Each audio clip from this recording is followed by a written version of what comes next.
Good morning, everyone. I would like to call the meeting to order.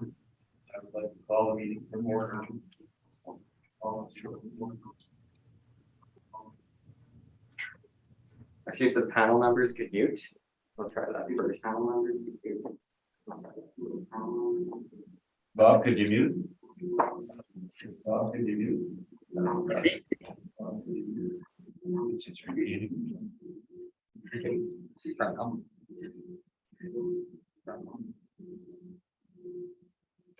Good morning, everyone. Good morning, everyone. Good morning, everyone.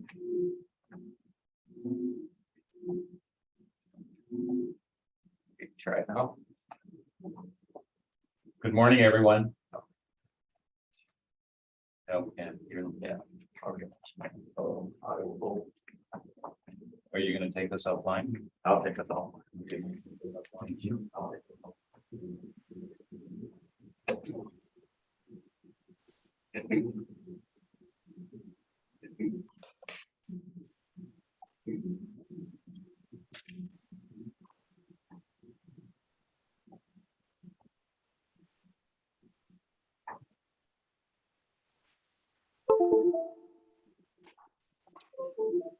That's a new one.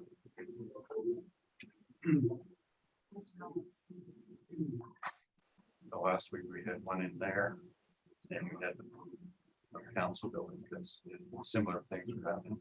Oh yeah. It's repeating YouTube. Never gave the testimony then. Gave the testimony. If you missed anything, you can just listen to the. That's great for writing notes, right? Yeah.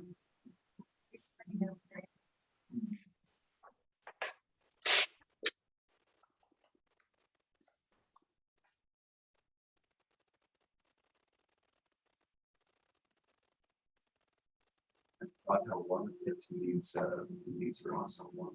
This one in particular. Is that just a heater or is that a fan too? Oh, on the floor. That's a heater.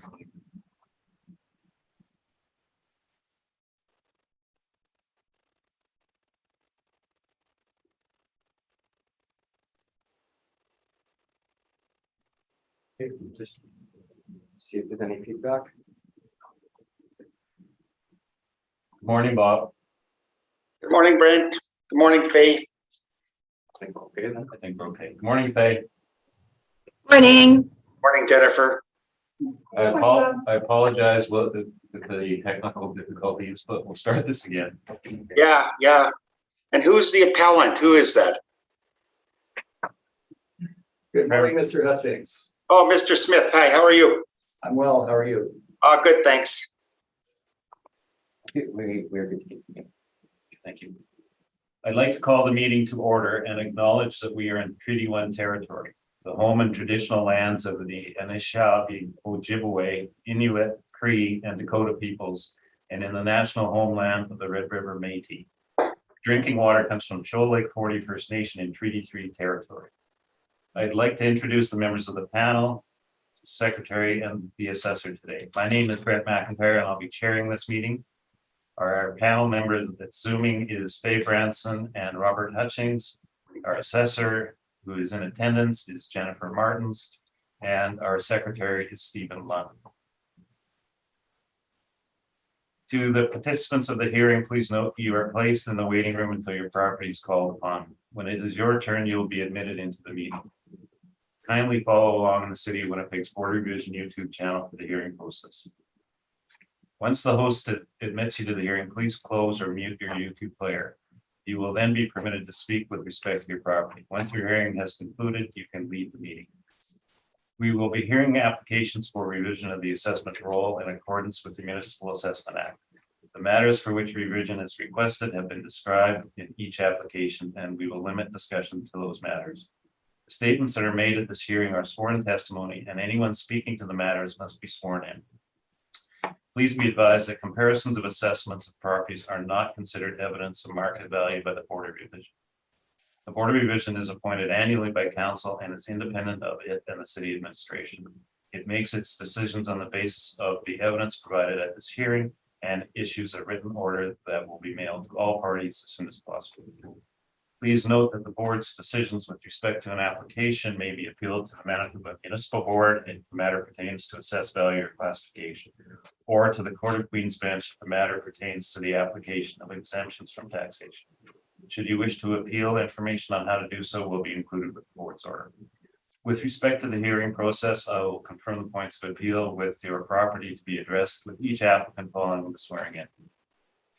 We will then have the assessor's testimony followed by questions that the applicant may have, and then the applicant's testimony is followed by questions. Each side will have an opportunity to summarize if they wish. Once all of the evidence about an application has been brought forward, the applicant may leave. The process will repeat for each item on the docket today. Session will close after all the applications have been heard, and the board will deliberate in private and make its decisions. You will receive the board's decisions by registered mail as soon as possible. As information, all public hearings are live streamed, recorded, and will be part of the public record. We will be hearing items 1 through 7 on our docket today. Mr. Lund, please affirm the assessor's and applicant's testimony. Thank you. And now, assessor, please stand. Please state your full name. Jennifer Suzanne Martins. Do you affirm that the evidence you're about to give at this hearing is the truth, the whole truth, and nothing but the truth? Yes, I do. Thank you. You may be seated. Okay, please stand. Please state your full name. Trevor Smith. Do you affirm that the evidence you're about to give at this hearing is the truth, the whole truth, and nothing but the truth? I do. Thank you. And before we start, all 7 properties are being, you're being represented. Correct. Yeah. Is there any preliminary issues on any of these? 2 of them are not being pursued. The 2 on Corridon Avenue, 720 Corridon and 8-2. So are you withdrawing those? I am withdrawing those, yes. Stephen, do you need? I'll make note of it for now and then get him to sign the form. Yeah. Okay, thanks. And I believe we will leave it in the order it is, or whatever you prefer, Mr. Chair, but we've also reached agreement on the last property docket as well. Well, what we'll do is we'll take the ones up. So it was 832 for. Yes. We'll just proceed with the order it's in. And if they ignore the withdrawn ones. And then we'll deal with the agreement one again. You don't get to.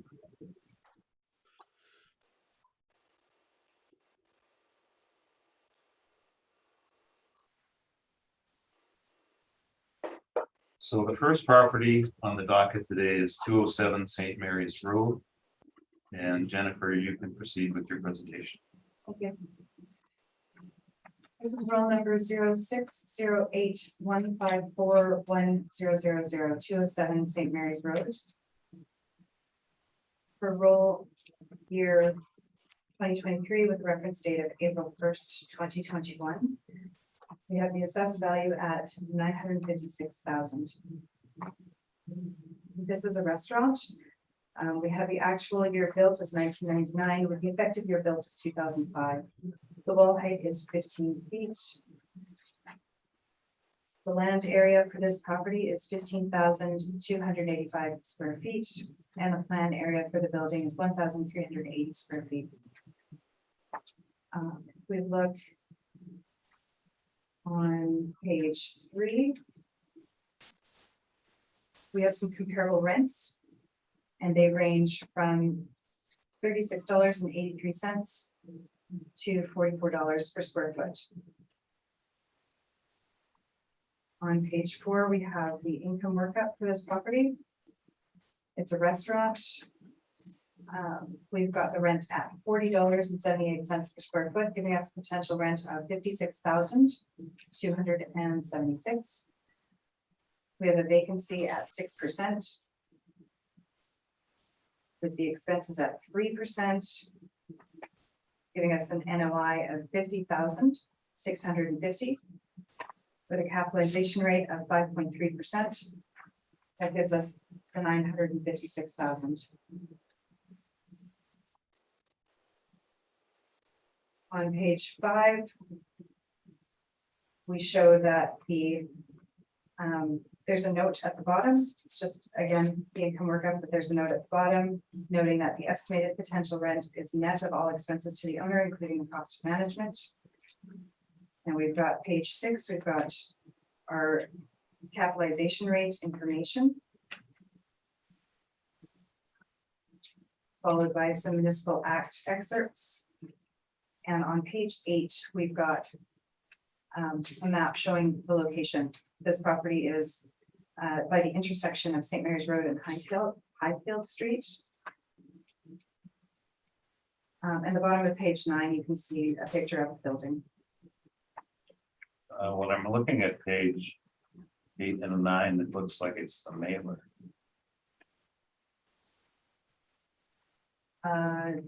The mailer starts on page 10. No. No, not the rest. I believe the picture's on page 12 of our materials. Okay. Sorry. And then we do have a mailer. The mailer was submitted. And on the income statement of the mailer, it does show that we are in agreement with the total lease area. And it shows that the rent is at $37.39 per square foot. Thank you. Thank you very much. Trevor, any questions? Yes, just a few quick ones. So, as you mentioned, the rent for the property is at $37.39 Yes. a square foot. Now with a 1-year renewal at the end of the term, I believe, correct? Yes. And the city has projected a slightly higher rent than that. It is my understanding that there have been upgrades to the property, so the rent was applied to the property at the time. It has been upgraded since then. Looking just quickly at your page number 3, and I guess page number 1, just for comparative purposes for the board. So the land area for the subject property is 15,285 square feet, and it's kind of a, if you look at your page 12, it's kind of a triangular octagonal type of property. Is that Yes. accurate? So 15,285, when I look at the comps on page 3, all of them have considerably larger site area. Not necessarily noted on there, but the first one is 27,000 plus. The third one is 1.1 acres. Nairn is 38,639. The last one is 1.3 acres. The parking is usually an issue with fast food type locations. Is that correct? I haven't done a study, or I haven't looked into how much that impacts the rent. That's fair. So again, just looking at page 3 and the comps that are there. So we have a relatively new lease on McPhillips for KFC at 3885. Pardon me. For 3116 Broadland, this is a redevelopment of an original property, I believe. Is that correct? With 2 national and 1 local tenant, Starbucks, Capital Bar and Grill. Okay, I'm sorry. Sorry, I don't didn't do a deep don't mean in-depth. to put you on the spot here. I'm just Yeah, no, I didn't trying do to- in-depth research on them. I Fair looked at the type of Yeah. business that was in there and what their rents were, and even though these are, most of them are significantly larger than the property, that the rents are still comparable. That's what I was Yeah. looking at. Fair enough, I understand. So just the last one, 191 Main Street, that's the Earls on the east side of Main at York. That's that property. Okay. Okay. And sorry, just my last last question point, looking at page number 4 and page number 6. So the overall cap rate that has been assigned here is 5.3%. And when I look at the retail cap rate chart on page number 6, the city has a range between a low of 6 and a high of 7. So we're at 5.3% here on a single tenant property. Is there is that within the range that the city has, or? Restaurants aren't even noted on this chart. Okay, so there is a separate category for that. Well, yeah, they're different type of property. They've got different types of businesses in them. All right, those are all of my questions. Thank you. Thank you. And Dave, do you have any questions? She's muted. No questions. Thank you. Bob? Yes, thank you, Brent. Ms. Martins, I'm just trying to find where the lease information on the subject property is. Would you mind pointing to where you've got that listed? In the mailer, Okay. up at the top, there's the income statement. Okay, so I'm looking at our page 10. Okay, And then at the bottom, there's rent roll lease charges. It's very, very tiny.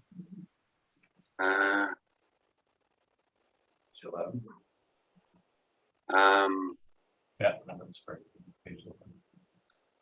let's see. It's very tiny. It's very tiny. What line down from the top approximately? Sorry, I can't. It's it's like a separate chart, and in bold, it says rent roll lease charges. Oh, I see. Okay, so page 11, right? I'm sorry, I'm looking on the wrong page here. Very tiny. Yeah, okay.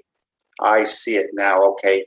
And I think you stated it was $37.39, but you also stated, or Mr. Smith in questioning stated that there was a lease being re-signed, and you stated that the property is being renovated. Is that correct? There's actually a different tenant in there now, so as this rent was effective for the time period, Okay, okay, I see.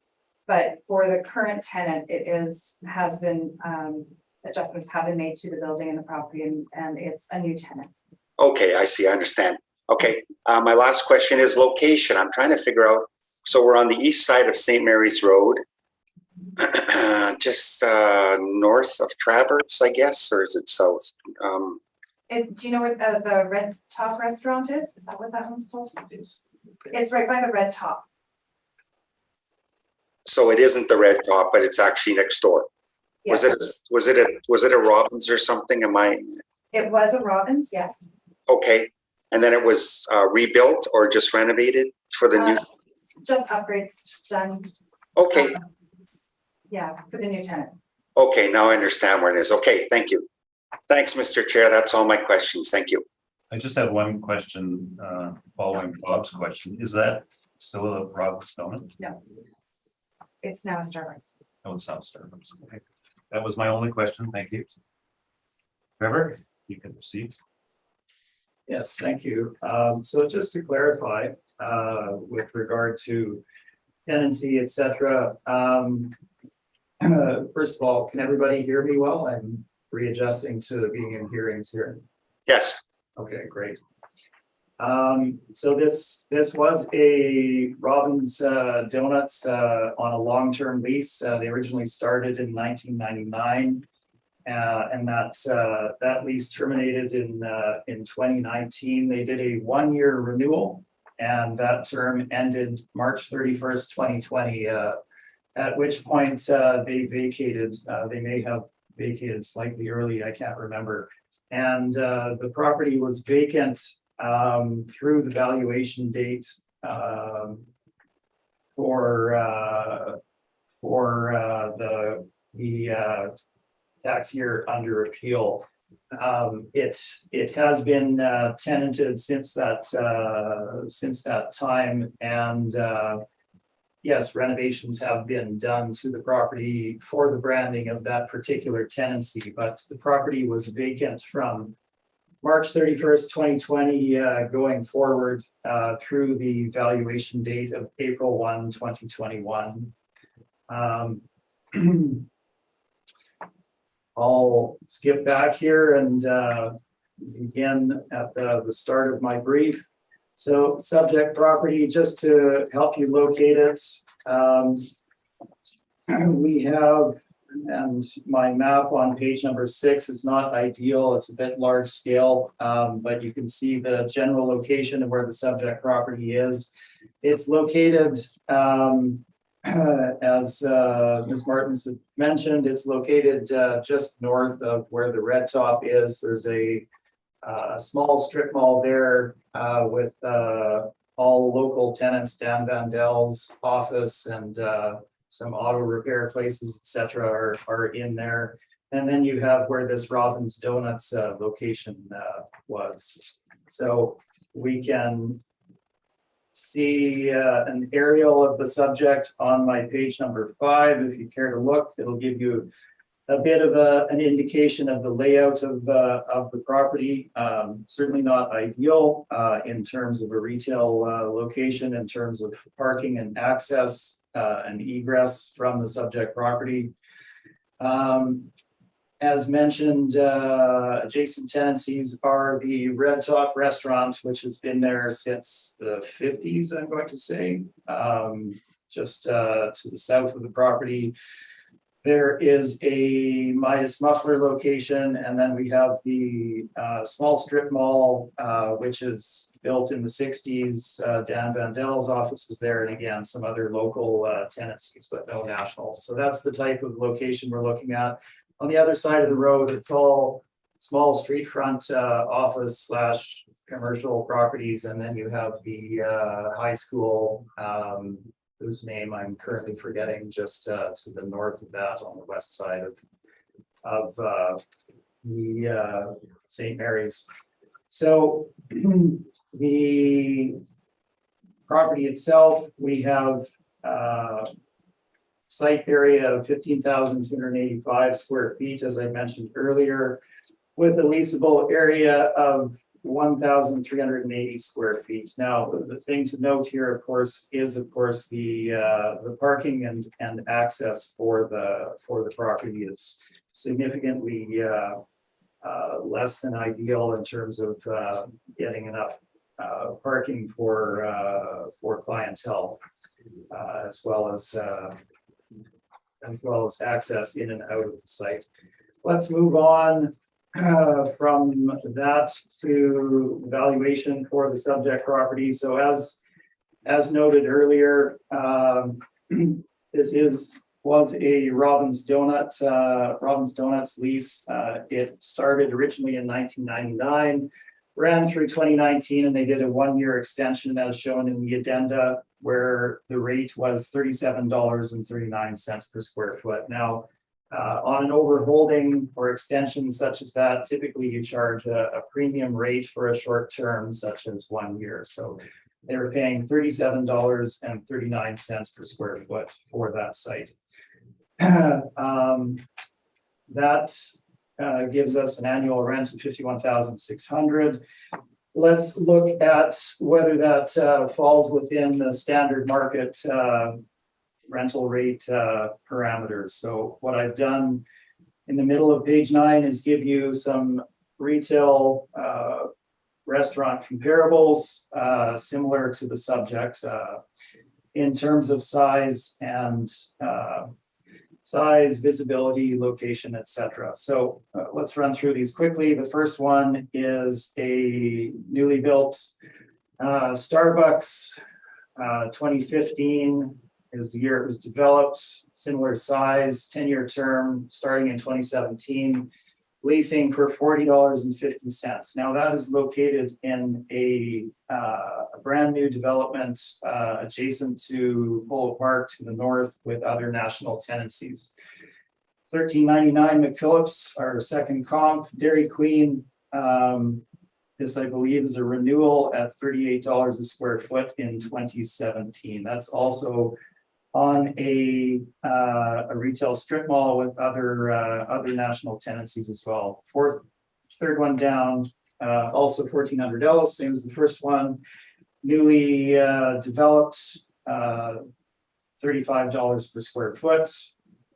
Then we have some Northtown developments in the Waverly West area. Brand new developments constructed in 2017. These leases, numbers 4 and 5, for restaurant and tea place, starting in 2018 and 2020, are in the $33 and $34 per square foot range.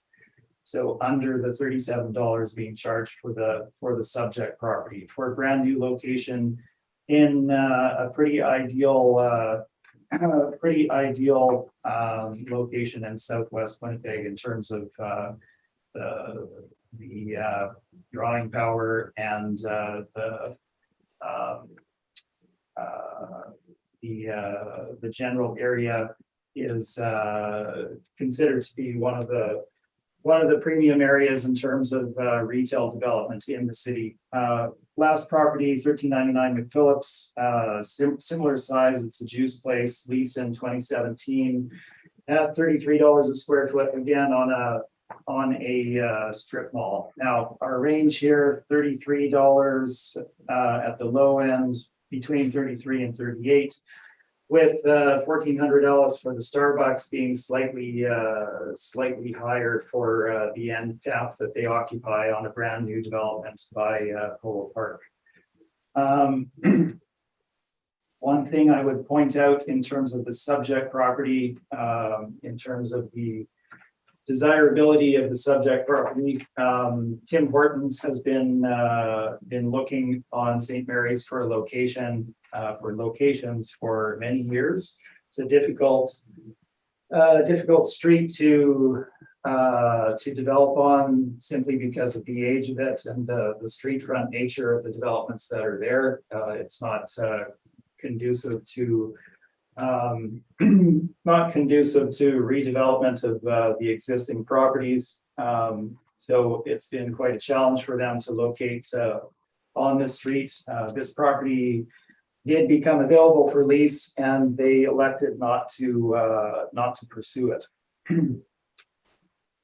So looking at the subject property's rental rate of $37.39 a square foot, again, it's a short-term renewal.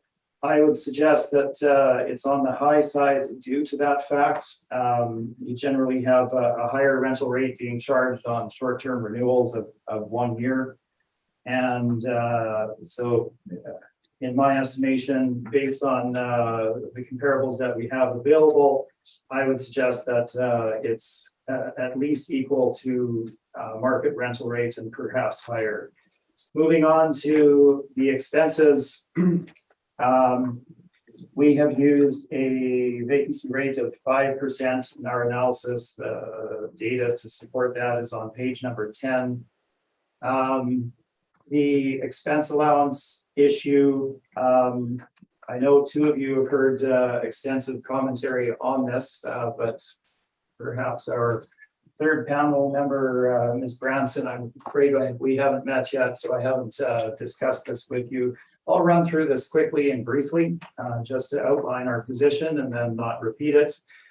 The expense allowance issue is laid out in detail on pages 10 and 11. The city of Winnipeg is currently using a 3% allowance for replacement reserve of effective gross income. For all commercial properties, essentially. In the past, there was 2 parts to the expense allowance that the city had. They had a formerly 2% allowance for replacement reserve, and then a 5% what was termed management expense allowance, which equated to an overall 7% expense allowance. This was done for all prior assessment cycles aside from the last assessment cycle 2020, where it was eliminated, and this is carried forward into the 2023 assessment cycle. Now, if we look at the documentation from professional appraisal body, the Appraisal Institute of Canada, the standard appraisal text that they provides commentary on this particular issue. And when we look at developing the net operating income, which we rely on in developing the market value and assessment, the particular clause is laid out in the middle of the page there in point form. In developing the NOI, we go from the potential gross income, deducting vacancy and collection loss, also known as vacancy and bad debt, which gives you effective gross income.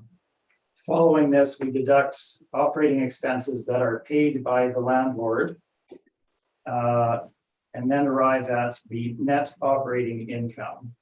So those operating expenses that are paid by the landlord are expenses that are typical to properties that are non-recoverable from the tenants through their standard lease clauses. So if you look at the bottom of page 10, it discusses this particular issue. Pardon me. These non-recoverable operating expenses are standard expenses incurred by properties and serve to reduce the overall NOI to the owner. Standard non-recoverable operating expenses include expense categories such as, but not limited to, the following. We have professional fees, asset management, which is a point of contention, landlord work, leasing commissions, tenant improvements, owner repair and maintenance, exclusive of structural repair, marketing, tenant inducements, free rent, etc., credit checks, and property management fees, which are excluded in some leases, often included, but in some cases they're excluded, such as with government tenancies. Now, all of this being said, is this supported by market data? So in the 2020 cycle, in my former firm, we conducted a 3-year historical review of properties to determine whether what the data shows with regard to non-recoverable expenses. So if you look at the chart shown on page 11, we have that laid out for you. We covered the years 2016 through 2018, and during those years, we reviewed between 45 and 53 properties as shown on the chart. We broke down the operating expenses into 2 classifications. One column there indicates non-recoverable expenses exclusive of tenant inducements, and non-recoverable expenses for the second column, inclusive of tenant improvements.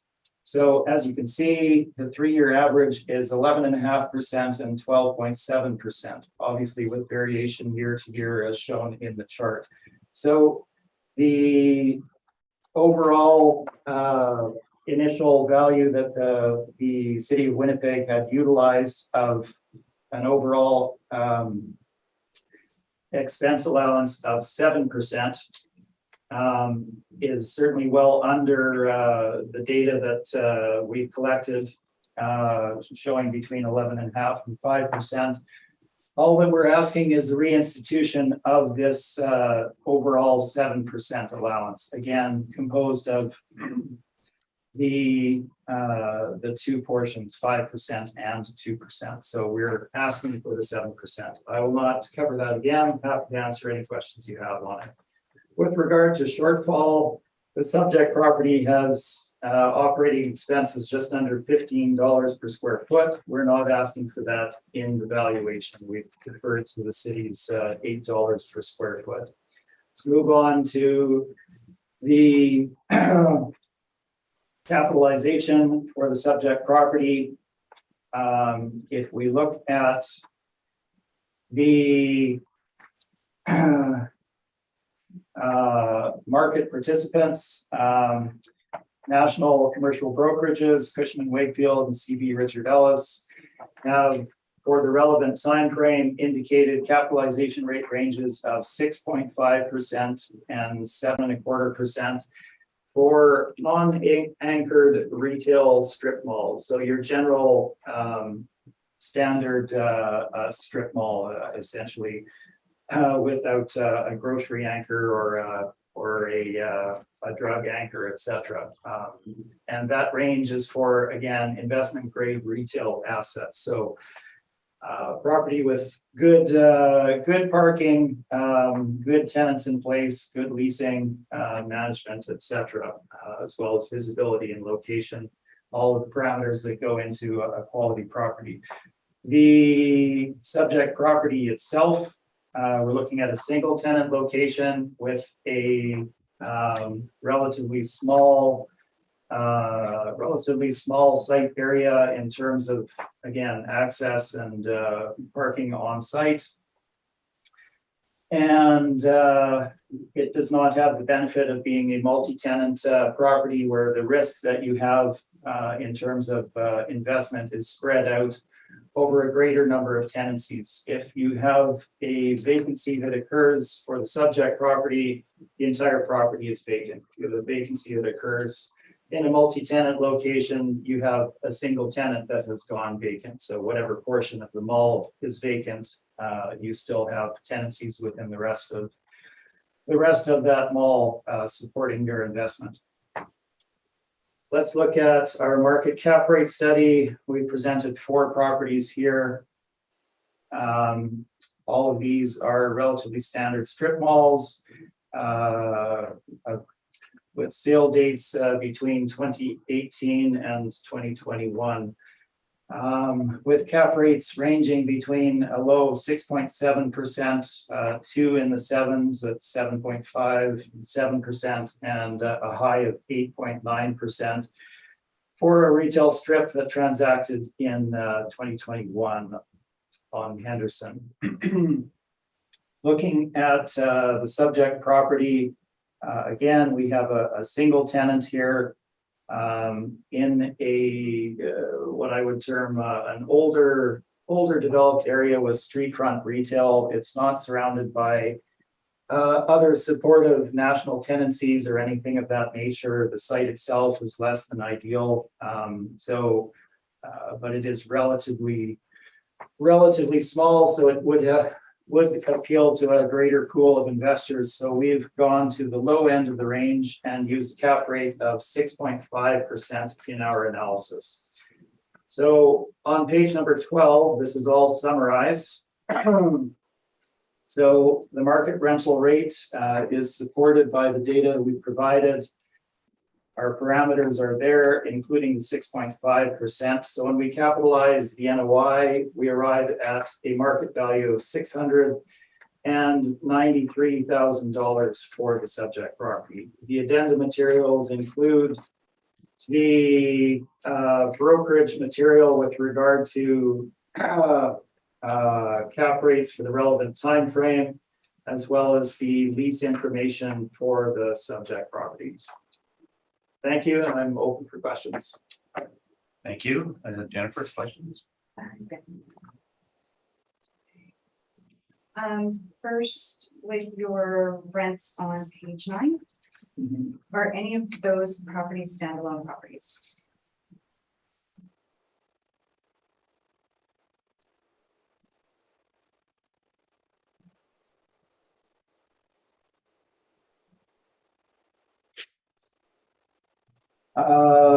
Not entirely. The Dairy Queen, of course, is on its own pad site on McPhillips there, but it is part of a retail mall. I've been a customer at the majority of these places and looking at parking, because parking has been an issue. We've mentioned that parking is an issue for this property. Now, even though these are strip malls, so there's large parking lots, from personal experience, I've had a lot more trouble parking at the Starbucks on Ellis than I have at the subject property. So do you think it's fair to compare the strip mall situation and with the big parking lots compared to a standalone property that has a dedicated parking lot for itself? And I see your point. I guess my commentary would be that the parking is available for all of the tenants in a multi-tenant situation like that, and you have the draw of the mixed tenancies to drive rental rates, and it's produced the rates that are shown on my page number 9 there. Okay. I would say for fast food, if I'm racing to work for a coffee and I'm driving past one building that's all on its own and that's the only one, and I can zip in, park, hop in and get my coffee and leave, that might not be a bad thing. Would that maybe influence your opinion on strip mall versus standalone property with a parking lot? It would if the situation were that there was adequate parking, but in this case, I believe there's 3 stalls that are available to the public out front of the building there. I neglected to count them on my way in today, but as you can see from my page 5, it's very limited in terms of the actual parking on site. The majority of the site is taken up by the drive-through.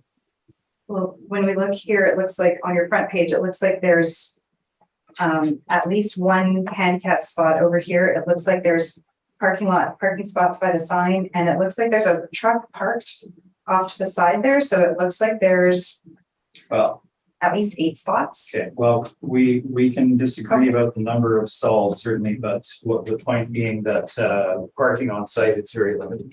Okay.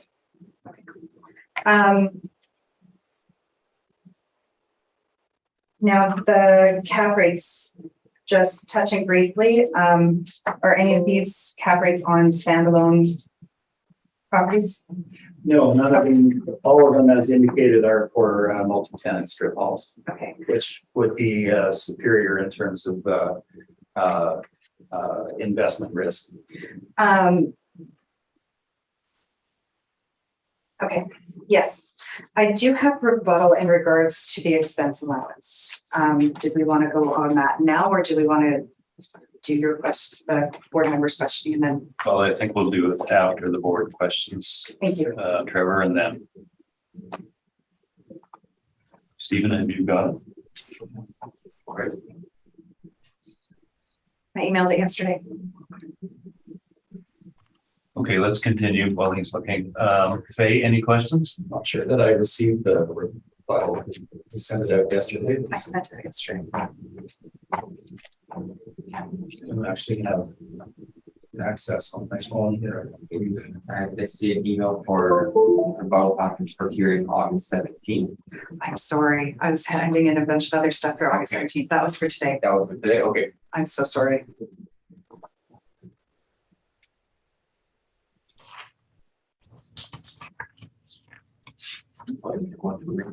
Distribute this.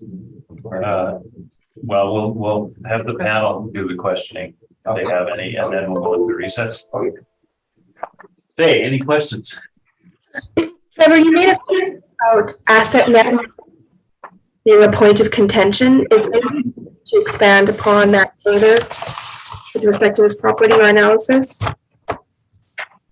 Certainly, there is disagreement between the city of Winnipeg, obviously, and The majority of the presenters before you representing property owners with regard to what should be included in the operating expenses that are paid for by the landlord that should be included in this analysis. And asset management is disputed by the city of Winnipeg as one of those categories. How does it affect your analysis? Where am I looking at to see where that factors in here?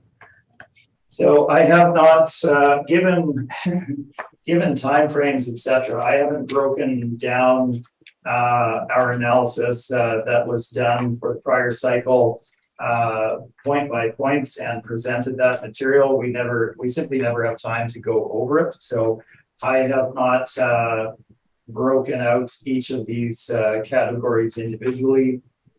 If you look at my page number 11, it simply provides you with the summary of the data provided for those 3 years. So I'm afraid it's not broken out on a line by line basis. I take your point that it's higher than in the city's analysis. Okay, I think that's all for my questions right now. Thank you. Thank you, Bob. Yes, thank you, Brett.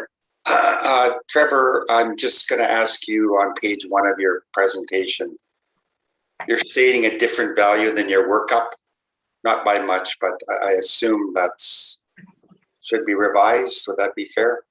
That is correct. Yes, it should be 693,000. Okay. Yeah, I assumed. Okay. Thank you. And that is my only question. Thank you. Thanks, Bob. You took my only question. Okay, let's, so just to clarify, was rebuttal sent to Trevor? No. Okay, we're gonna recess. And I will ask two of you to leave the room. Okay. Thanks. What about Trevor's copy? Oh, sorry. Thank you. Thank you. We'll reconvene the hearing, and we have considered the assessor's request to submit the rebuttal evidence into, or the rebuttal into evidence, and the board has agreed to it. Given the length of the document, Jennifer, we ask that you do a summary only. Okay.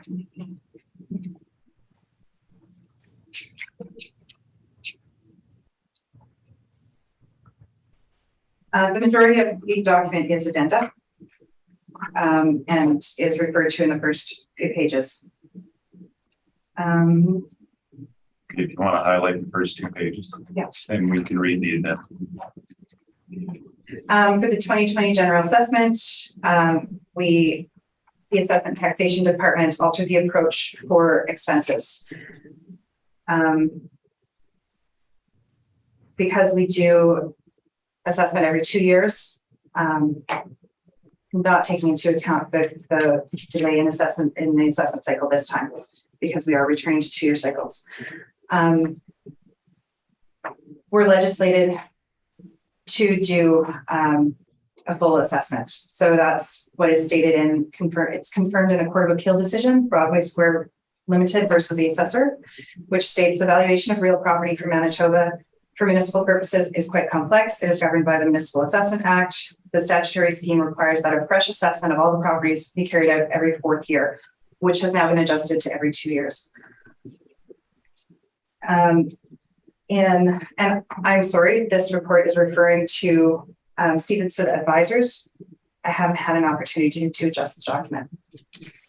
So in the report for Trevor, there's a reference to 5% management expense allowance for prior assessment cycles.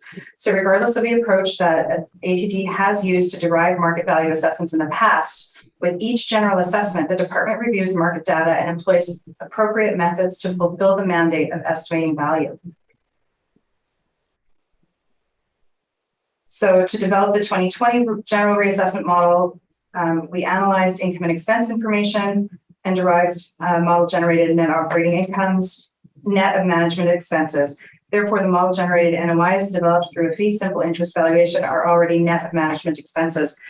ATD has also allowed for non-recoverable expenses, including 2% expense allowance and shortfall allowance per square foot to account for non-recoverable expenses during times of vacancy.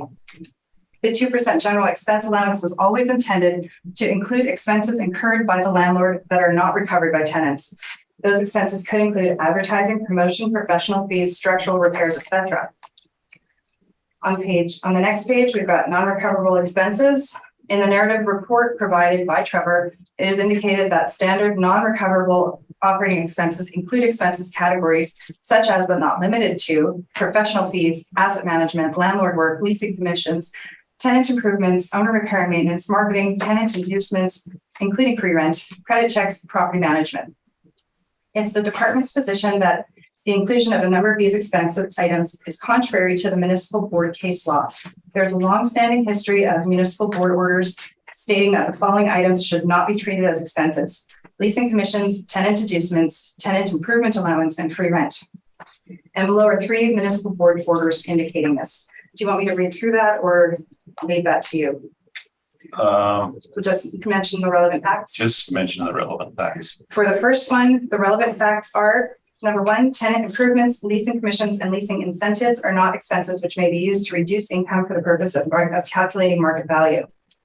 For the second one, the relevant facts are: the tenant improvements, leasing commission, and leasing incentives are not expenses which may be used to reduce income for the purpose of calculating market value. And 2, these items should not be treated as expenses. And for the third one, the relevant facts are: the tenant inducements, including pre-rent, do not reflect market and will be given no weight in calculation of net operating income. These items are entrenched in Manitoba case law as being irrelevant to the valuation of commercial properties. The Manitoba Municipal Board, established under the authority of the Municipal Board Act, CCSM-CM 240, is charged with the duty of performing functions assigned to it under the Municipal Assessment Act.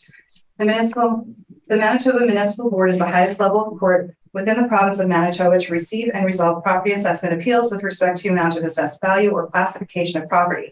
The Municipal Board has consistently ordered that these items, including leasing commissions, tenant improvements, inducements, and free rent, are not to be treated as expenses. Given the extensive case law on this issue, these items are not to be treated as expenses for the purpose of ad valorem property valuation in the province of Manitoba. Thank you. Thank you, and that's your presentation. That is. Thank you. Trevor, any questions? It's not really in the form of questions, more statement, I guess. I can phrase them as questions if you wish, but that will take some working here. Basically, looking at the city's material here, I believe this is the same as what was presented in the last cycle. Is that accurate? Thank you. And the fresh assessment. So that's obviously mandated in law. That would not change. The legal basis would not change the standard assessment and appraisal methodology in any way, would it? The methodology was not changed. And looking at it, the expenses, we looked at how the expenses were being applied to market, and that it was refreshed. It was looked at how we did the expenses, and it was done this way to more accurately reflect what is actually happening in the market in accordance with what can be and is not supposed to be included. Right, and it is in dispute between the city of Winnipeg and appellants what should be included in that non-recoverable operating expense. Is that correct? Fair to say? I think that the intention of valuation from this, due to the city's intent of valuing property, is to find equitable valuation across the board. whereas the intent of tax agents is to reduce the variable expense known as taxes. There is. I'm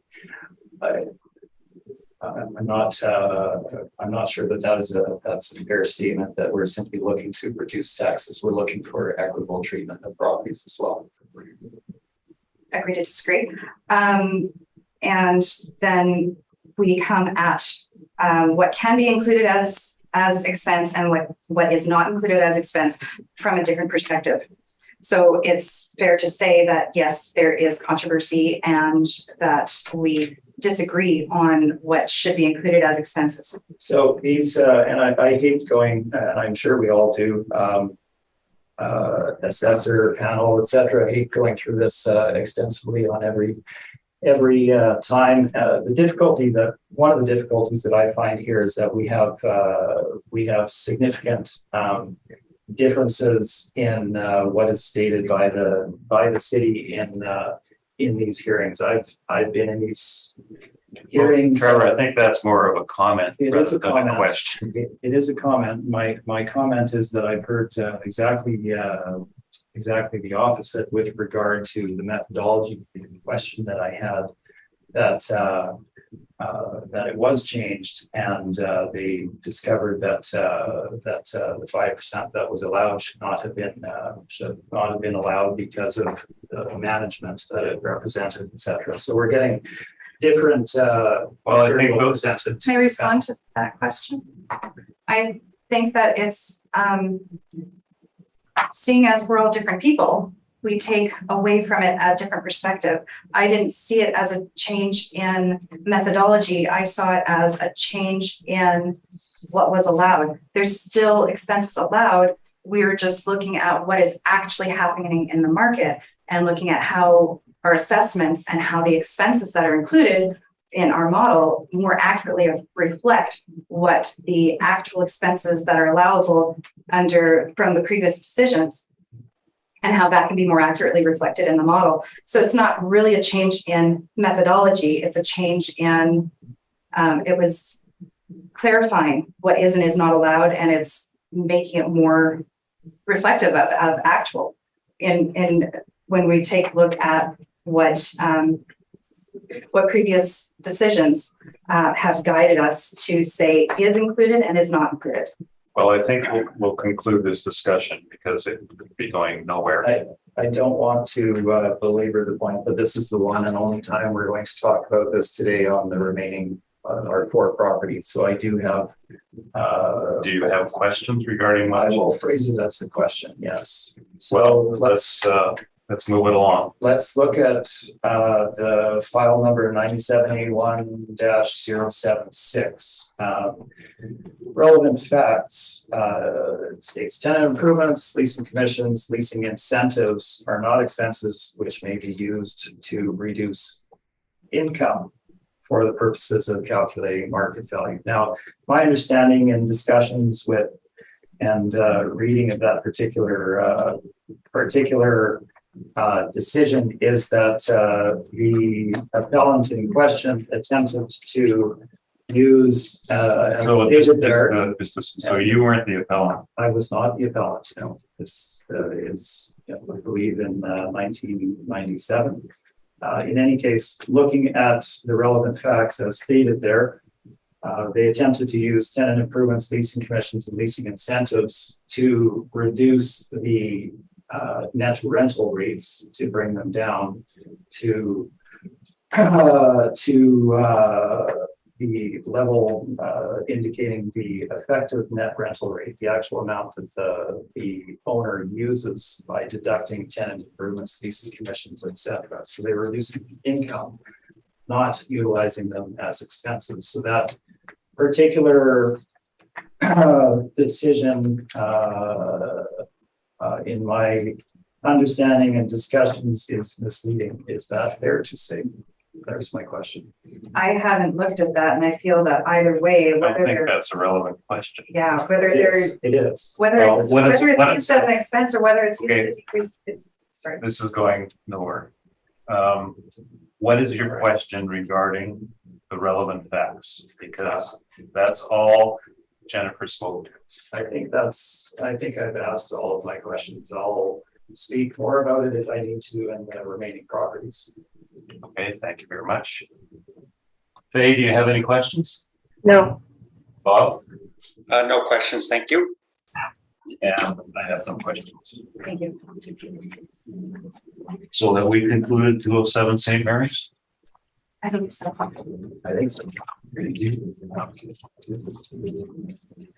The next one listed on the docket is withdrawn, and Trevor, you can confirm that again. That's correct.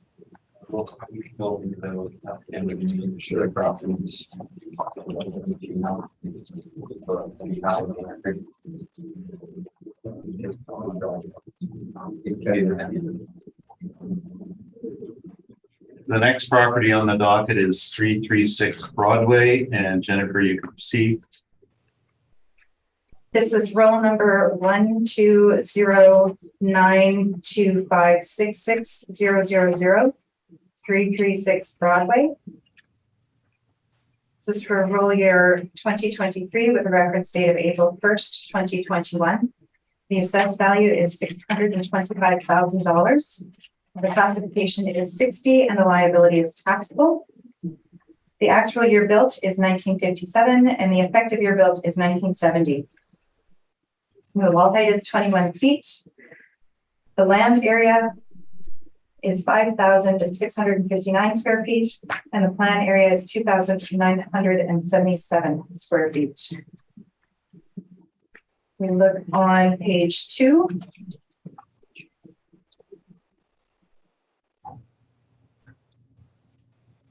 You see that there was a sale. I don't know any of the details of the sale. It was a long time ago for $400,000, and there is a subject property lease.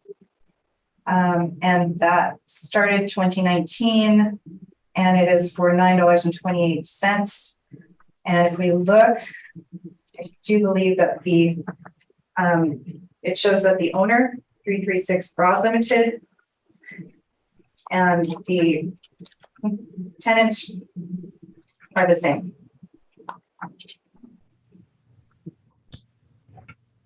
On page 3, we have some comparable rents going from $13.07 a square foot to $17.40 a square foot.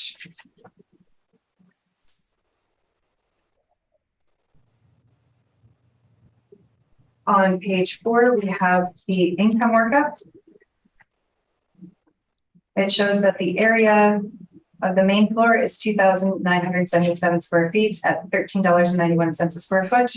And it has the basement shown at the same square footage at $2.34 a square foot, which gives our income at $48,376. We've applied a vacancy of 6%. We've also gone with a expenses at 3% and an $8 per square foot shortfall, which gives us a net operating income of $41,251 with a capitalization rate of 6.6%, which gives us our $625,000. On page 6, we still have the same cap. Page 7, the Municipal Act excerpt. And we do have the mailer.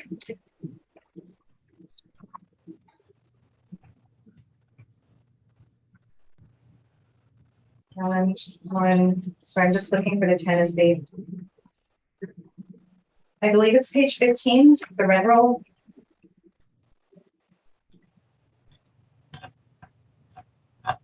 And it does show the rent on the rent roll as being $9.62 a square foot.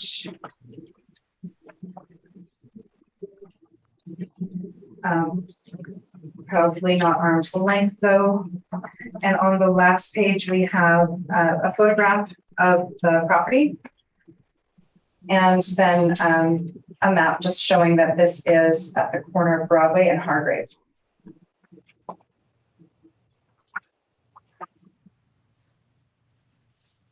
Thank you. Thank you. Trevor, any questions?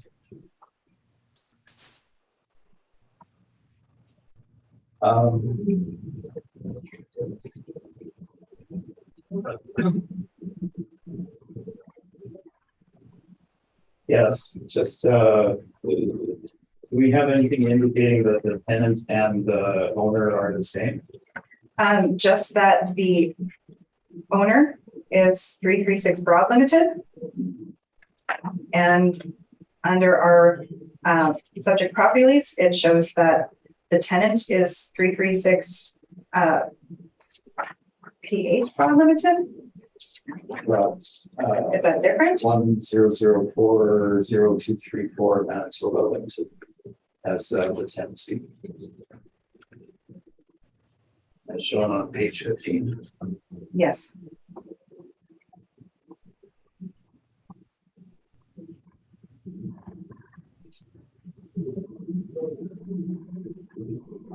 I'm not sure why I've got two different tenants listed. So that's that's the actual tenancy there under the lease ID. Okay.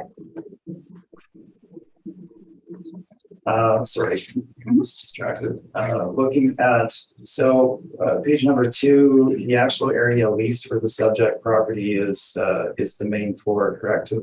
2,977 square feet. Yes. Okay. And looking at the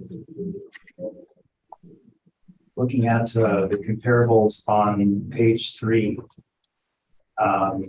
these would all be for main floor space as well. Is that correct? Yes. So we're not lumping in additional. Okay.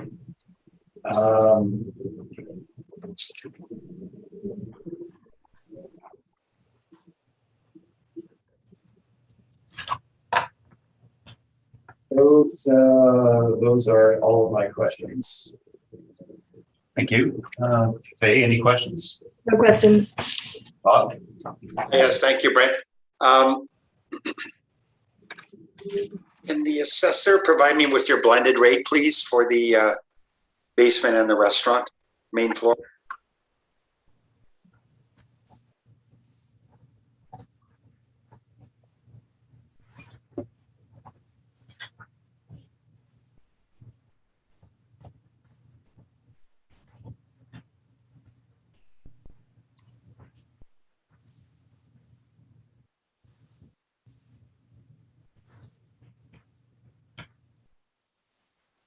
$8.13.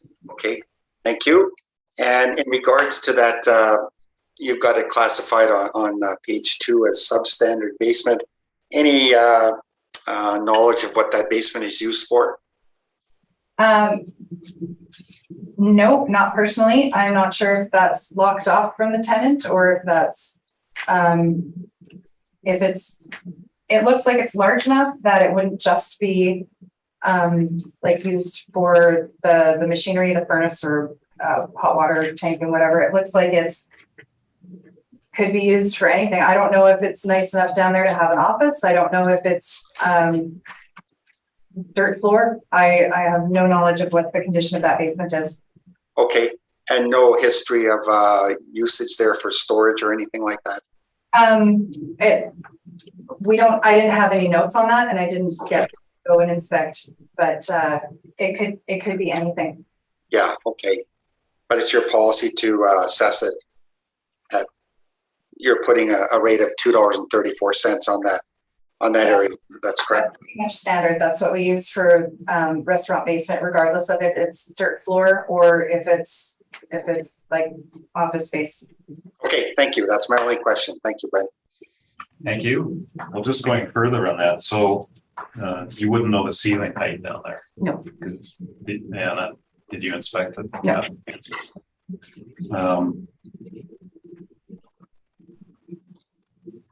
And there's no idea if it's storage or it's just blank space. In the past, would you not have ignored an unfinished basement? Actually, in the past, we did have a lot of the retail space did have basements put in at variable rents, and we would check to see. And but the majority of them are just used for storage.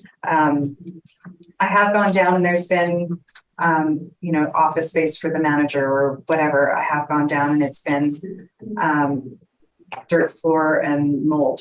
So it could be anything. And we've kind of just said, okay, well, you know what, for restaurants, the basements typically, I've gone down in the basement of a restaurant, has been a beautiful space for a ballroom.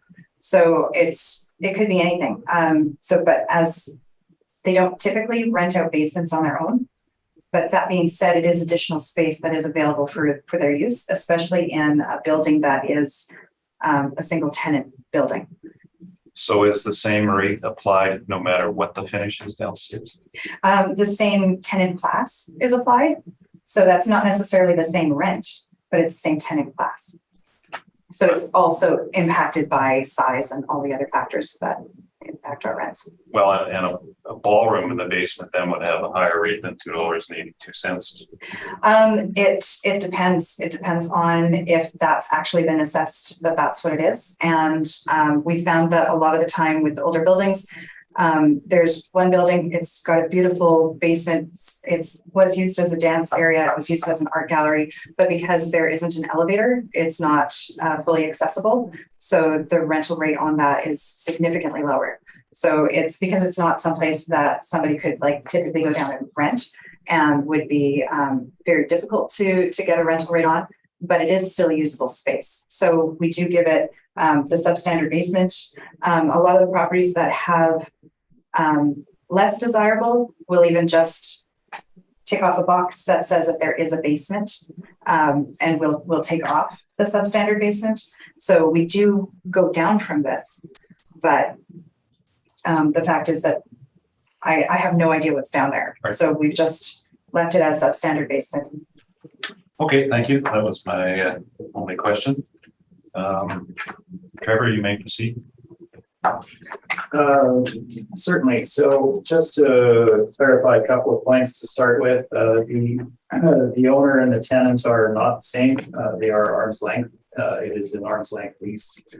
The property is professionally property managed, and the tenancy is entirely different than the ownership for the subject property. So the lease that is in place is done at arm's length. Just with regard to the subject property and basement space, and some of the commentary that has happened, I've actually been in the property that was referred to earlier with the art gallery on Meadowwood, I believe. Yeah. The art gallery was there because the property owner was her husband was an artist, and they were unable to tenant the space for a considerable period of time. They put in space for him to display his art, etc., which was a good use of the space. And I think that's probably changed since that time. There was no elevator. That's an entirely different situation than the majority of basement space that we're looking at. My indication, and I was unable to actually go down and view the basement itself, just due to some tenancy issues and getting access to it. But my indication is that the basement is just an unfinished basement. Now they are paying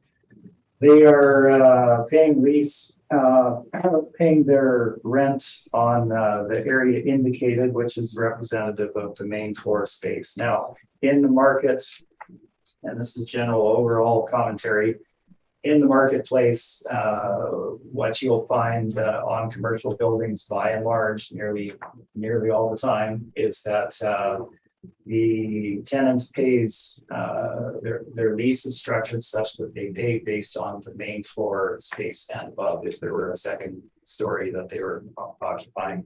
Basement space is there, and they may have the use of it, but it's not included in the lease. So whatever rent they're paying is based on the main floor. Now that would also encompass their use of that basement space in the rental rate. So it would be included when the lease is negotiated in the rent that was arrived at. So the actual leasable area for the building is the plan area of 2977 square feet for the main floor. The basement space is already included in the rent that is being paid. Now, let's run through the property relatively quickly here. So page number 6 gives you an indication of where the property is located. It's on the south side of Broadway, in the Broadway area, obviously. Site is shown on page number 5. We all know Broadway area. There's 1, 2, 3, 4 parking stalls at the rear for staff, and then you have on-street parking for everybody else. The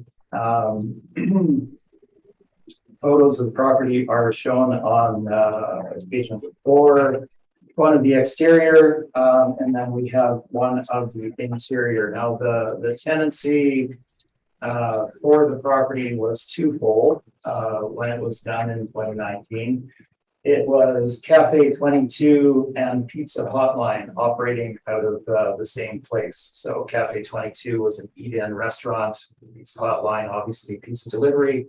Cafe 22 is no more in that location. It's simply a Pizza Hotline location at this time. So they have considerably more space than they need for the business that is operating out of there. You can see the photo of the interior with the removal of any dining area.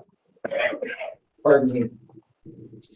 Let's move into the valuation itself. So page number 9, we have the lease being shown at the top of the page there, starting in 2019, runs for 10 years.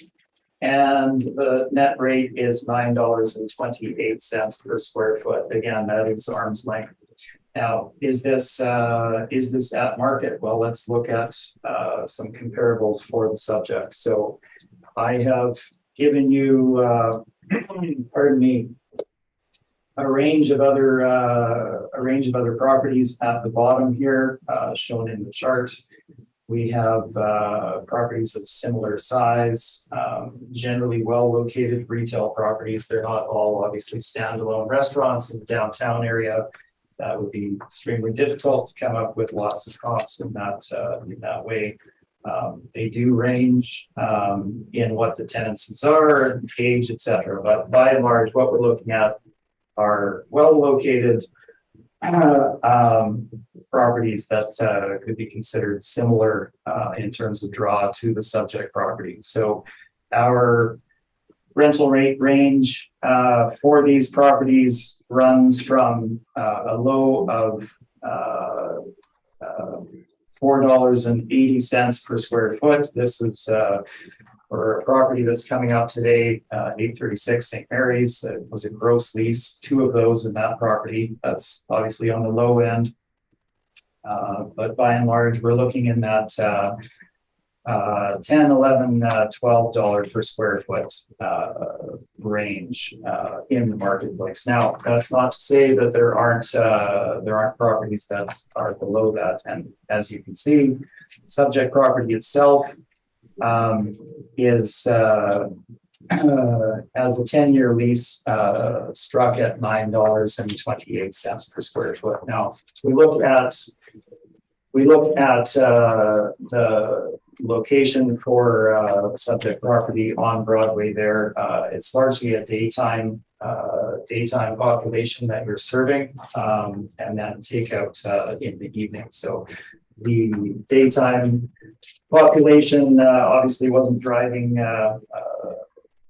the business for the eat-in restaurant, and simply the takeout remains in place.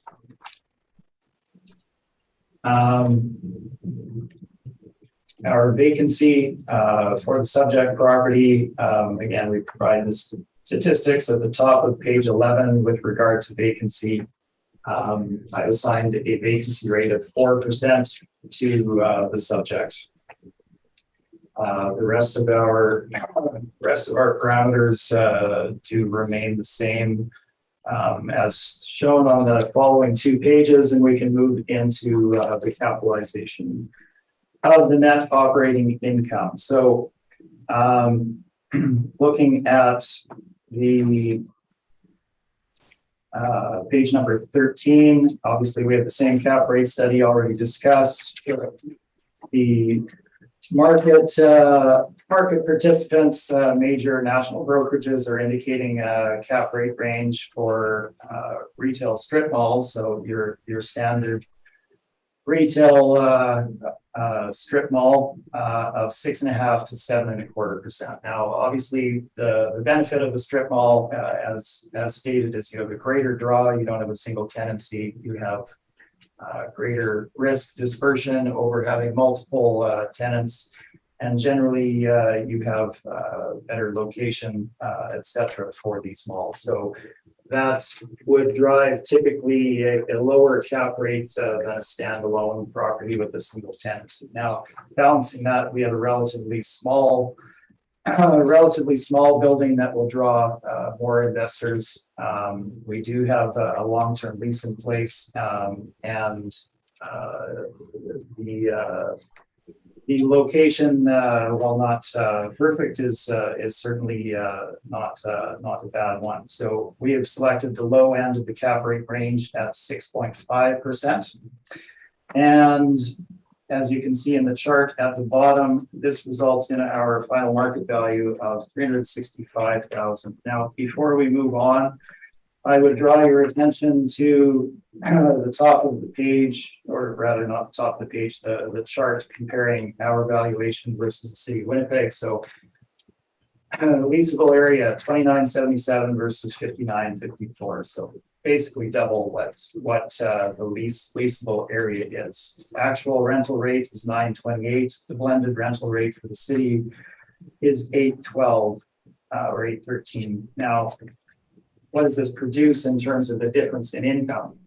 So actual versus projected. So we're looking at $27,627. The city is at $48,376. So just somewhat under double the actual revenue being generated by the property. Now, if I were a property investor looking at purchasing this property, I would be basing my investment decision based on the actual income and expenses of the property in place. What does it generate? And it certainly doesn't generate roughly double the income that is being projected by the city. And that, of course, is influenced by the inclusion of the basement space for the property, as well as the higher rental rate that's the city projects for the main floor. Now, this, of course, results in our final market value of $365,000. The addenda is the same as the prior property, and I'm happy to answer any questions. Thank you. Jennifer, any questions? Yes. Do you know any details about the sale? Was there anything special, anything additionally motivating about the sale in 2009? No, it was outside of the time frame that we typically look at, so I did not investigate the sale. That's going back More than 10 years. 12, 13 years, so I didn't investigate it.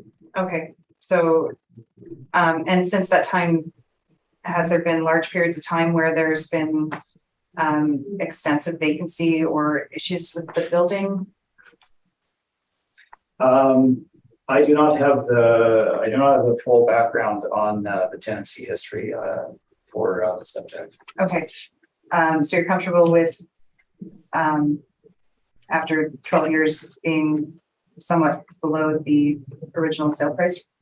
Again, I can't comment on that initial purchase price and what was involved. I do recognize that it is indicating below that. What I can say is that the lease in place is arm's length and was agreed to by tenants and landlords. I believe this was a renewal even, so they were comfortable in extending on both sides at that rental rate. Those are my questions. Thank you. Thank you. Faye, any questions? Yes, so with respect to the leasable area, the difference, if I'm following correctly, is that the city assessor is calculating both the main floor and the basement, whereas the leasable area in your analysis is simply the main floor? That is correct, yes. And so, I believe you said you didn't know what the basement was used for. Do you know whether the tenant has any access to it or whether they use it for storage? If you don't know, you don't know, but I believe the tenant has access to it, but I was unable to get access to it on the day that I was there in order to view it. But if anything, it would be a mild bit of storage. It's again, it's a restaurant, so their fridges, etc., would be on the main floor for food that wouldn't be in the basement. no further questions. Thank you, Bob. Yes, thank you, Brent. My question is,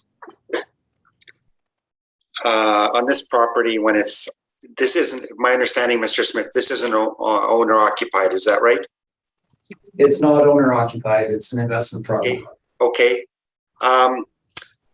In the properties we've seen today, I'm wondering how you deal with, we've had no declaration of any CERB or pandemic payment income on the income statements presented. I'm wondering, as a appraiser, how you deal with that in property valuation. On whether CERB is included in the valuation or not? Yeah, whether it should be, or what's your policy on that? And I'm wondering how the assessor handles that also. It's an interesting question. I will be straightforward. I have not devoted given the time frame that we had since submission of our appeals and the hearing date, I have not devoted a lot of time to reviewing CERB and whether it should be taken into account or not. Basically, what we see, and this will be a kind of a larger commentary, but what we see in the marketplace with regard to impact of COVID, et cetera, particularly on retail, is a dramatic impact on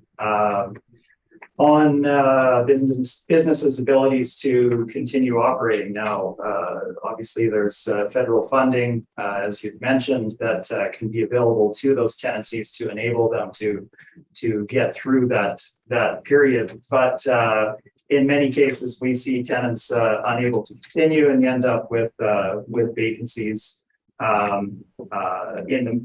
much greater vacancy in the marketplace versus a standard time frame. Now, that is in reference to this particular time frame that we're looking at, and what we're looking at is valuation as of that April 1, 2021 date. Now, that's a relatively large question, and I guess, okay, I don't want to give you a hard and fast answer as to how CERB would be taken into account. Okay, no, fair enough. I'm just curious how it's being handled by the appraisal community. And I guess, Brent, would you mind if I ask Ms. Martin how the department is handling that? Would she know? Well, you can ask. I'm not sure it's relevant in this case, but yeah, okay. Hypothetical. Hypothetically, when we're entering in the expenses and the incomes in our analysis, once we've gotten our mailers in, then we're using what's reported to us. So it depends greatly on how it's reported. Okay. Thank you, Brent. Thanks for humoring. so that concludes. All my questions. Thank you. And I have no questions.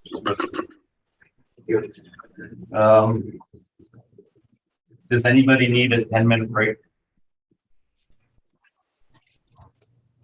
I would like 5 minutes would be fine for me. Thank you.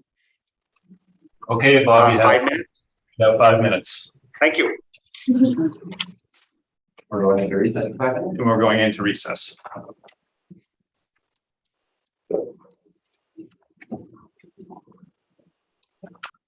Thank you. We'll reconvene the hearing this morning. The next property on the docket, 832 Corden Avenue, was withdrawn. And Trevor, if you can confirm that. That's correct. Thank you very much. Property after that is 836 St. Mary's Road. And Jennifer, you can proceed.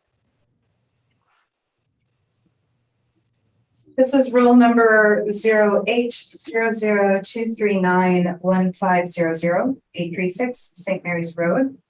Roll year 2023, reference date April 1st, 2021. The assessed value is $1,057,000. This is classification 60. Liability status is taxable. This property is considered a strip mall. The actual year built is 1971, which matches the effective year built. The wall height is 12 feet. The land area is 12,628 square feet. And the plan area is 5,760 square feet.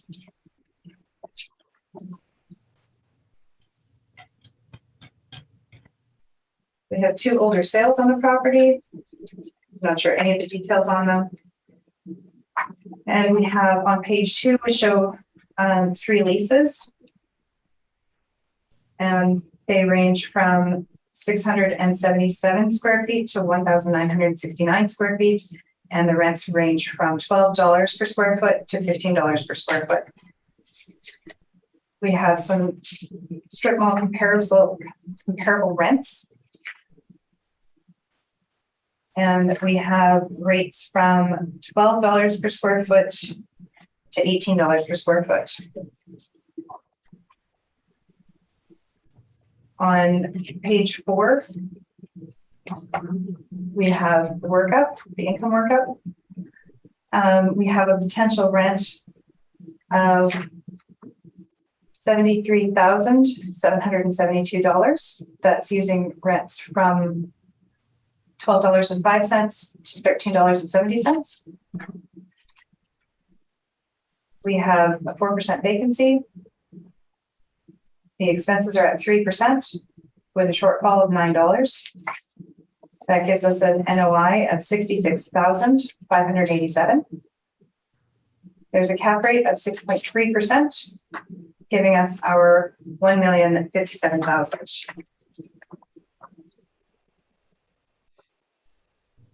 On page 6, if we look at the cap rate chart, we see that strip malls, we've got them ranging from 6 to 6.8%. And if you look over, that's comparable to what is shown with Collier's, CBRE, and Cushman Wakefield. On page 8, page 8 and 9, we have what was reported on the mailer. It is in very tiny writing. And page 10 and 11, we've got the supplemental questionnaire about COVID impact.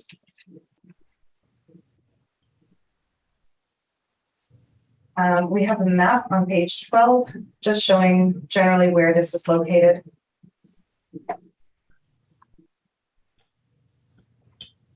And on page 13, we have some pictures.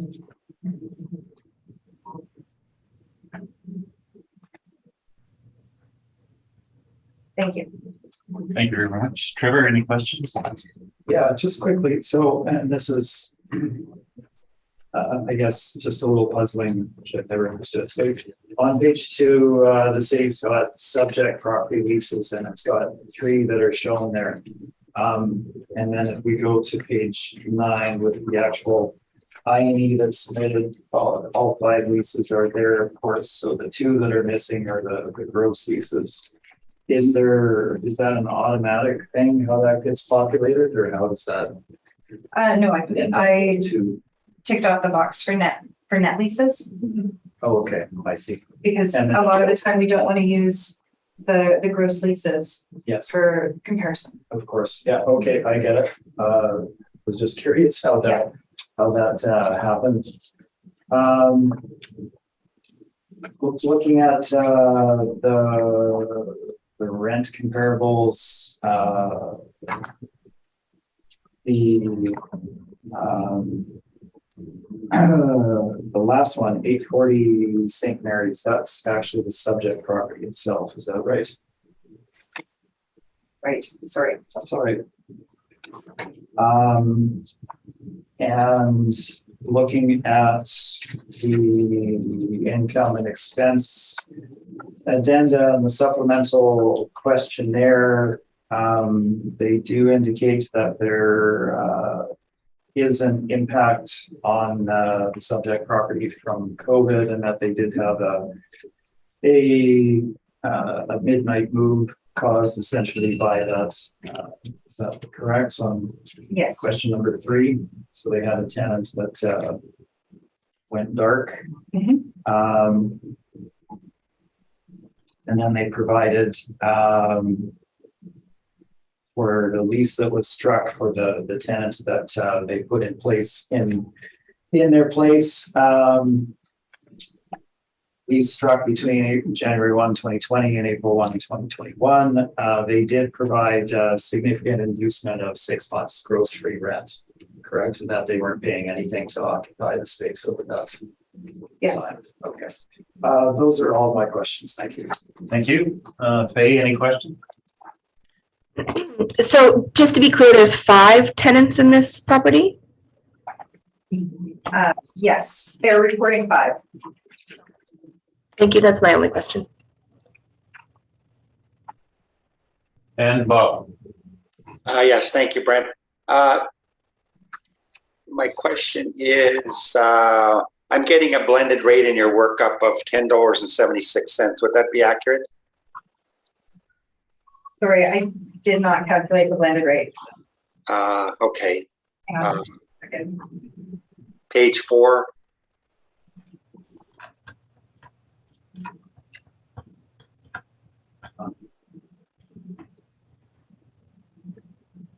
Yes, $12.59. I got $10.76. What did I do wrong there? Okay.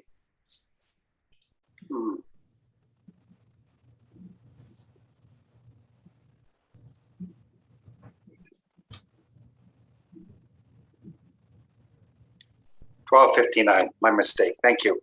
That's all my question. And the actual rental average is about $13.29. Would that be accurate on the leases you presented? Yes, but remember too that 2 units. the last one is subject, so it should not be included. Okay. Okay. That's all my questions. Thanks, Brent. Thank you, and I have no questions. So Trevor, you can proceed. Okay, thank you. So we're dealing with small strip mall, 836 St. Mary's Road. I have one small correction to make. The actual market value that we have is $831,000. The small adjustment is that I used the wrong shortfall amount of $7 rather than $9. So I'll indicate that when we get there, but it results in a very minor adjustment of $831,000. So subject property, small strip mall. If you look at the cover page, you can see that it is older property. This is actually built in 71 on St. Mary's between Fermor and St. Patel on the west side of the street. You can see that the tenancies that are there from the photo on the cover are all local, small scale tenancies. So we're not looking at any national covenants here as far as the tenancies that are in place, etc. As I indicated, looking at the income and expense and the impact of COVID, we did have one tenant in this location that was driven out of business and did a midnight move with their stock and and whatever they had inside of the unit itself. The tenant that replaced them when they put them in place, a couple of months later, they offered very generous tenant inducement of 6 months gross free rent. So not net free rent, but gross free rent. So they're not paying anything for 6 months to occupy that space. So that's indicative of the market for retail for both the subject property and similar properties in general. That the demand, obviously, during the COVID timeframe was extremely low for starting up with new businesses. Tenant inducements such as this were significantly increased in the marketplace and necessary in order to tenant vacant spaces. Let's move back quickly to my page number 3. So the 2023 assessment of $1,057,000, we're looking at a 32% increase over the 2020 assessment. 2020 assessment was reduced from $885,000 to $801,000 at the Board of Revision. Again, subject property built in 1971. We have a couple of photos of it. It's an older mall. It hasn't seen significant upgrading or investment. The facade has not been upgraded. The sign is the same. And the interiors, you can see a couple of photos from page number 5 there, as well as exteriors on page 4. The site is shown on page 6. It's standard development for its time frame with angled parking out front. Again, you've got building occupying roughly half the lot, and then some limited parking at the front there. Location is actually shown on page number 7. So as mentioned, it is south of Fermor and north of St. Patel Road in that section of St. Patel. Surrounding area is a mix of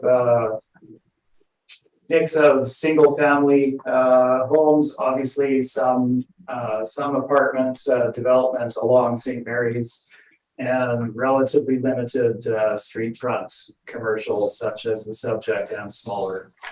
That's the property that we're looking at.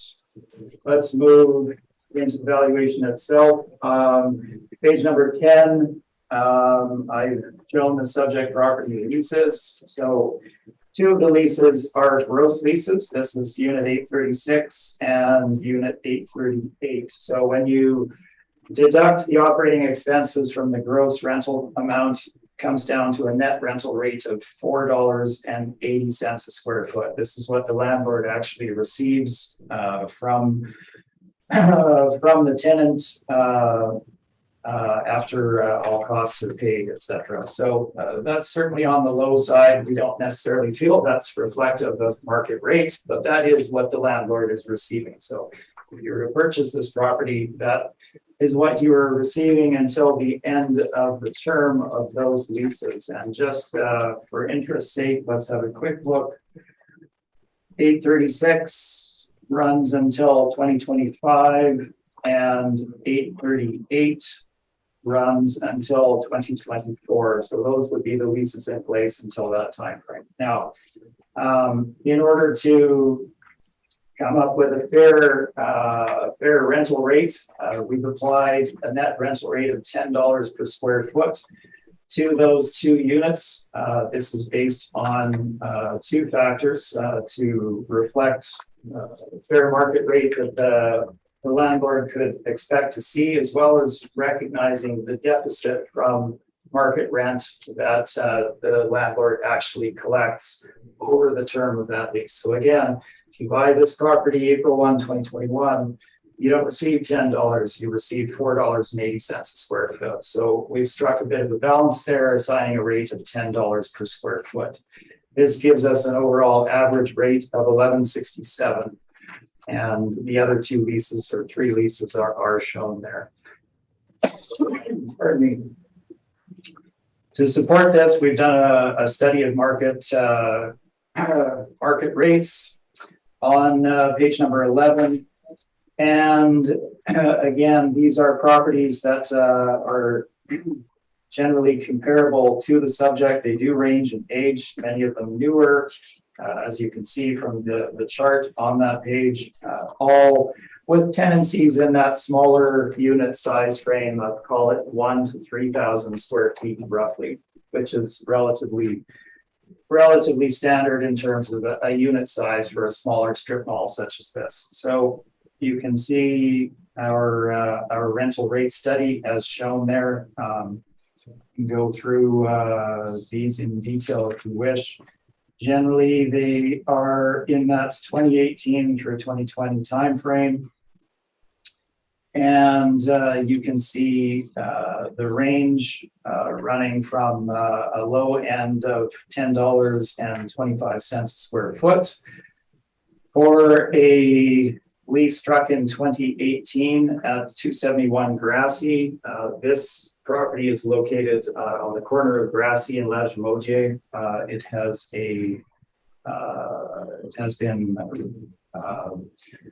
renovated with a new facade, etc., put on there. And we're looking at a rental rate of $10.25 a square foot. Good visibility, slightly awkward access to get to that one.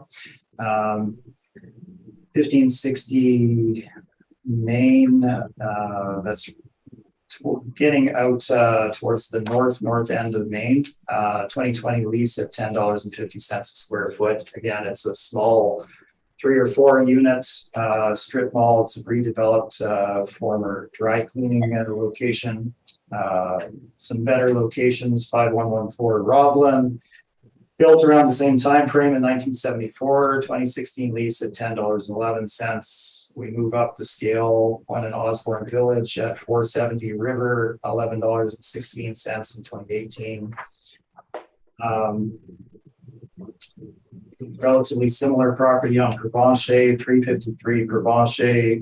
We have a national chain there, Subway, leasing at $12 per square foot in 2018. Typically, those rents are somewhat driven by the build out that is required. And then in closer proximity to the subject, we have 3 units at 145 St. Anne's, which is a very similar property, which we're also dealing with today. Built in 1980, same kind of setup with the 3 or 4 tenancies and limited parking out front. Built in 1980, and our rental rates there are $10.50, $10, and $14 per square foot. That would probably be the closest in comparison to the subject in a lot of ways. So we 2 units at $10.50 and $10 with another one at $14, and that is a cannabis chain. And typically what we're seeing in the marketplace is both for the build out required for cannabis retailers, as well as the potential stigma. The owners typically demand a somewhat higher rental rate from those type of tenancies in the marketplace, and you can see that from the $14 rate. So our subject rental rates, 12, 12.85, and 15. They certainly fall within the range that we're presenting here. 15 on the high side, but it is a smaller unit. And as we've indicated, the $10 per square foot rental rate for the 2 gross leases is well supported by the material on page number 11. So we believe the in-place rental rates are at market. The rest of our material we've covered extensively. The actual shortfall allowance for the subject property, as shown on page 13, based on their costs, is $9.20 per square foot. So in this case, I have deferred to the city's $9 per square foot in our analysis. So our summary of this is on page number 14, along with the capitalization rate study for the subject property. This remains the same as the other properties. Generally, looking at the properties that we have in front of us here in the market cap rate study at the top, the four that we presented, they are all generally better located and or newer than the subject property in terms of development, with tenancies that would be generally more of a national scope. One's located right in the heart of Osborne Village, two well located on Henderson, and the Corydon property in River Heights. Of course, our cap rates ranging between 6.7 on the low end, 7.5, and 8.9% as at the high end. Now, as mentioned before, market participants indicating cap rate ranges between 6.5 and 7.25 for non-anchored retail strip malls. I think if you look at my addenda, and I didn't print it out for each and every one of these, so I'll look at the city's presentation of capitalization rates on page number 6. You can see strip malls as indicated there, as well as in my addenda. So we are looking at a property that is relatively small, local. It's older. It hasn't seen a lot of improvement, renovation, upgrading, etc. Parking is somewhat limited on site. Doesn't have a lot of draw. It's not supported by other surrounding retail. So we believe that capitalization rate of 7% is representative of market value for the subject property. If you look at my chart, bottom of page 14, we changed the shortfall amount to $9 per square foot. This results in our final market value of $831,000. Now, you look at the remaining part of the chart, we have City of Winnipeg 2023 valuation versus 2020 valuation. You can see that the cap rate used by the city has been reduced from actually 7.05%. That was rounded by my spreadsheet. Down to a rate of 6.3%. So this is between April 1, 2018 and April 1, 2021. And we're looking at the COVID timeframe, in which there's been significant impact on the retail marketplace in terms of tenants' ability to survive. So an increase in vacancy, depression of rental rates, etc. I would draw your attention to my addendum materials, and I'm afraid I can't point to the page number, but I did provide an article which should be at the very back of my brief, I believe. It's entitled "Pandemic Creating Problems for Commercial Real Estate in Winnipeg." If you flip towards the back of that article, it speaks about the retail market here. So the person being interviewed is Wayne Johnson. He's a local commercial realtor. He puts out the Johnson Report, which we all generally include in our studies for both either rental rates or vacancy rates. Knowledgeable participant. He's referring to the retail market here. Pandemics really hurt because the retail has really hurt the retail sector of commercial real estate. This is due to leases ending, bankruptcies, and the inability of some retailers to pay. Johnson said there have been increased vacancies, as well as difficulties with property owners collecting rent. While new areas of Winnipeg would still see some growth, some buildings being built and occupied, the rest of Winnipeg marketplace is definitely hurting. We're also seeing a move to online retail format. So we can see that with subject properties. Certainly, there would be no decrease in capitalization rate between the last cycle and this cycle, both in terms of what's being presented by the national commercial brokerages, as well as what we're seeing in the marketplace. There were extremely limited number of transactions during that COVID timeframe on which to make any conclusions that the cap rate would drop from 7.1 to 6.3%. So we're holding line at 7%. We've applied that, and that gives us our final market value of $831,000. And I'm happy to answer any questions. Jennifer? Question. Just thinking how to phrase it. In regards to the tenant that did the midnight move out and then the tenant inducements for the new tenant moving in. And when we look at question number 6, do you know if the one request for a rent deferral or rent abatement was the tenant that did a midnight move out? I'm not actually sure. Okay.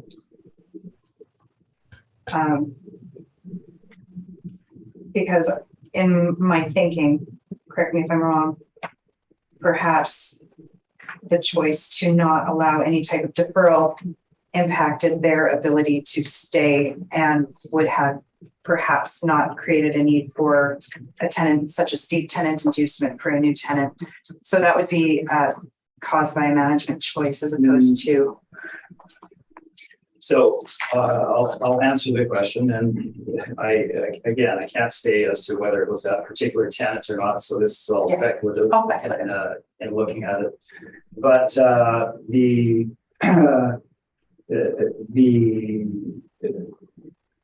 whether they would have received a rent abatement or not, that particular tenant would have gone under anyway.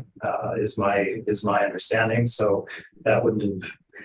It's not as a result of a management decision. They would have exited at some point anyway. So there was no point in granting them a rent deferral. The issue of the inducement to get the new tenant in was very much driven by the marketplace. There were very, very few retail tenants out there looking for space, and in order to draw them to your location versus another location, inducements were required in the marketplace at that time, as shown by the gross lease that they signed, which produces 480, as well as the 480 net plus the 6 months gross free rent for that tenant. Thank you. Thank you. Faith? No questions for me. Bob? Yes, thank you, Brent. Trevor, would you mind providing your revised net income for that revised income value? Yes, absolutely. Let me just get to that here. I did that before we came in, so I'll run it again here.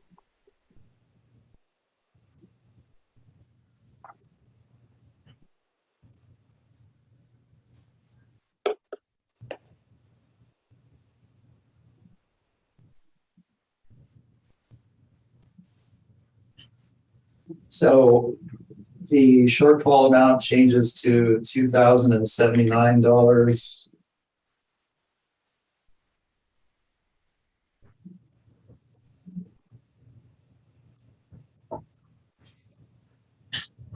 And the NOI changes to $58,206. Okay, thank you very much. That's all my questions. Thank you. So, you know what? It's actually $832,000. It's $831,514. Okay, thank you. And I have Questions, Brent? no questions because it's been answered, which was the NOI. Okay, that concludes this property. We'll proceed to the next one is 145 St. Anne's Road. And I'll just get it up here, and Jennifer, you can proceed.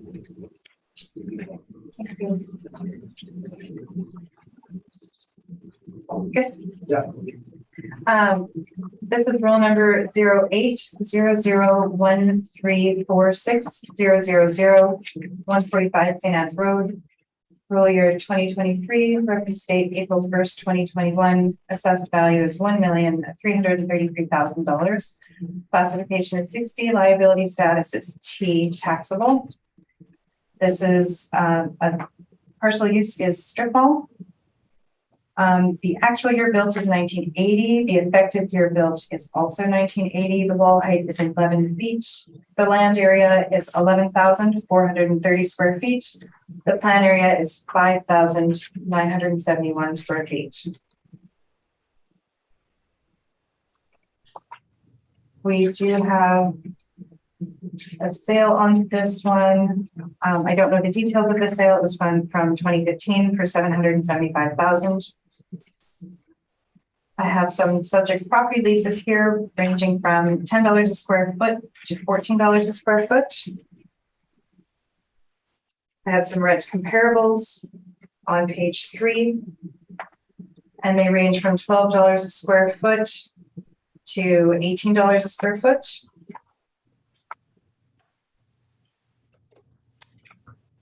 On page 4, we have the income workup. We have three premises on the income workup. And they are at $14.57 per square foot, $15.66 per square foot, and $16.19 per square foot, giving us a potential rent of $91,065. We have a 4% vacancy, 3% expenses, $9 per square foot for shortfall, giving us $82,649 for the net operating income. We have a cap rate on this one of 6.2%, giving us our $1,333,000. And again, this shows with our cap rate, it shows that it is within the range for strip malls for cap rate. We do have mailer information on starting on page 8.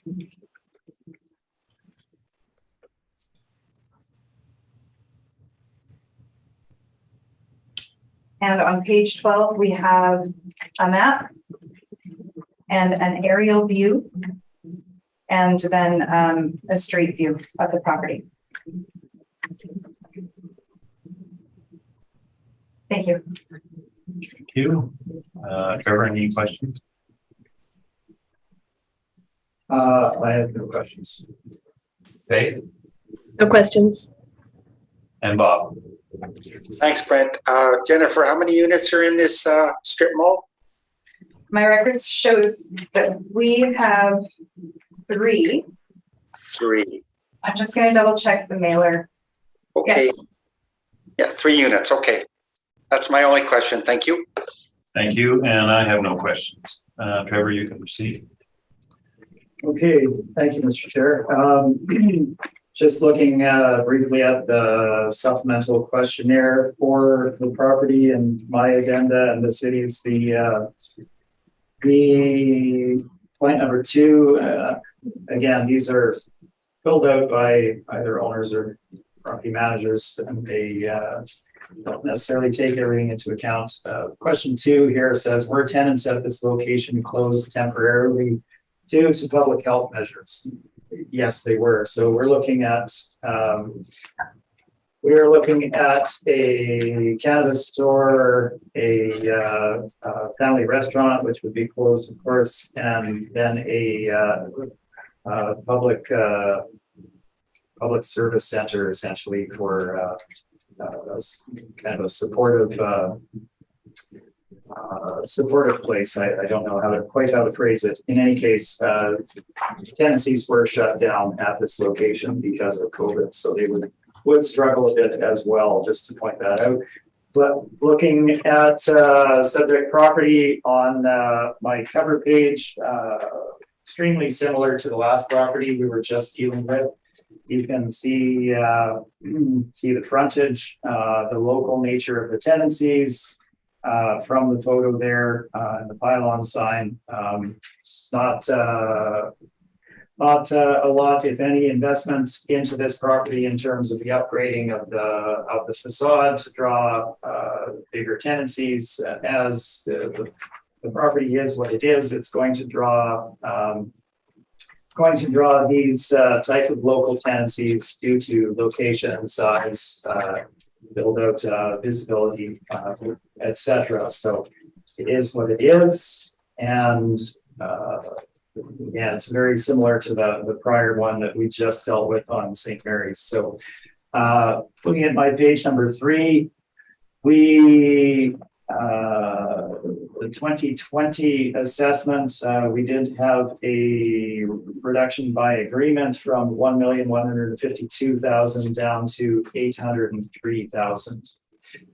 Subject property is built in 1980, so ever so slightly newer, but really no difference in terms of value versus the property that we were just looking at. Again, it's on the smaller side, 5,881 square feet in leasable area. We have photos on page number 4, and then we can get into the site itself on page 5 and page 6. This is located on St. Anne's, north of Fermor. If you're all familiar with where Superstore is, at the northeast corner of Fermor and St. Anne's, this is located slightly north of that. You have the St. Paul curling rink, and then a couple of storefronts, and then the subject property on the east side. The general area is single family residential. On St. Anne's itself, you have a number of apartments, 2.5, 3-story walk-ups, some limited street front, older retail, and yeah, that's what the area is. You're not looking at a lot of supportive national retail in the area or anything of that nature. The valuation for the property. Let's move on to page 9.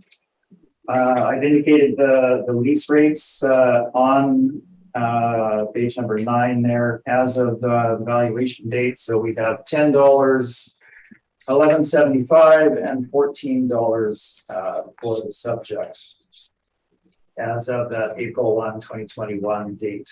So are these at market? Well, looking at the property that we just dealt with, I would suggest that they certainly are at market for that type of development in that area. We move on to page number 10. We have the same retail chart. I have included, again, the leases from 836 St. Mary's here. Again, there's the 2 gross leases at $12 gross, producing $480 per square foot net. We assigned a $10 rental rate to those in the last valuation, but they are getting $480. We also have $12 at that location. So generally quite in line with the subject property and the values that they're getting. I will point out again that the cannabis tenancy signed in 2019 on a 5-year lease. These type of tenants generally do need to pay slightly more in their rental rate in order for the landlord to take on that tenancy. So we're looking at a $14 rent for them. Our rental rate chart gives us a range of roughly $10 to $12 in support of retail leases. So we believe the subject leases are at market based on this information. The remainder of our analysis does remain the same. I will point out we've given a slightly lower shortfall allowance for this property. Our 2020 operating expenses equate to $5.96 per square foot. This does vary obviously year to year, and it has been higher than that, but it is somewhat lower than the $9 that the city is using. So we have deferred to $7 per square foot as representative for the subject. It's also in keeping with the last assessment cycle. Finally, moving on to page number 13 in the summary of all of this, our capitalization rate study remains the same. We're essentially looking at the same situation as the prior mall. My commentary remains the same. And we've used a cap rate of 7% in keeping with our valuation for this property. This remains the same as the last cycle as well. This gives us our final market value of $822,000, again, based on the rental rates in place being at market, a relatively low vacancy of 4%, and our other parameters there. You look at the chart on the bottom of page 13, we have City of Winnipeg, both 2023 and 2020 valuations. You can see the large jump in rental rates up to $15.25 as an average rent for the subject, giving us roughly slightly under $30,000 more in rent than is being achieved at the subject. And then a drop in cap rate from 6.55 to 6.2%. I can only really attribute this to a variation in age from the last property that was at 7.1% in 2020 and now 6.3%. So the city might speak to that, but I imagine it's a very minor change in age, as everything else is essentially the same in terms of size, location, build out, etc. If you look at the properties in terms of the location and just the visual nature of them, we're essentially dealing with the same property in the same location. So there would be no variation there. So there's large discrepancy between the actual revenue that the property generates on a net basis between what it actually generates and what the city of Winnipeg is projecting, which is causing a relatively large discrepancy in the overall market value. So our final market value is $822,000. And this is, of course, a jump from the $803,000 that was agreed to as a reduction in 2020. Reduced from $1,152,000 to $803,000. Now, my valuation had been under $803,000, but we arrived at an agreement that made sense. So that is my presentation, and I'm happy to answer any questions. Thank you, Jennifer. A couple of quick questions. Was there any vacancy? As of the valuation date, there was no vacancy. No. So you'd like to go with actual rental rate, but a higher than actual vacancy, a higher than actual shortfall, instead of applying actuals across the board? So in the system, yeah, understood. In the system that we're dealing with, we're looking to arrive at a fair market value, and fair market value. We're not looking necessarily at one single point in time. Was there vacancy as of April 1, 2021? No, there was not. But you look at the property over a time horizon of, call it 5-10 years, and typically, as shown in the statistics that we've provided, or can't provide greater detail on. Typically, there is vacancy in properties of this size of 4%, and 4% is certainly on the low end of what should be expected. So we're being conservative in allowing only 4% versus, say, the overall retail vacancy rate of 5.4% in 2020. On the shortfall amounts, well, 596 again in the year-end 2020. But as mentioned, that does vary and can go up and down.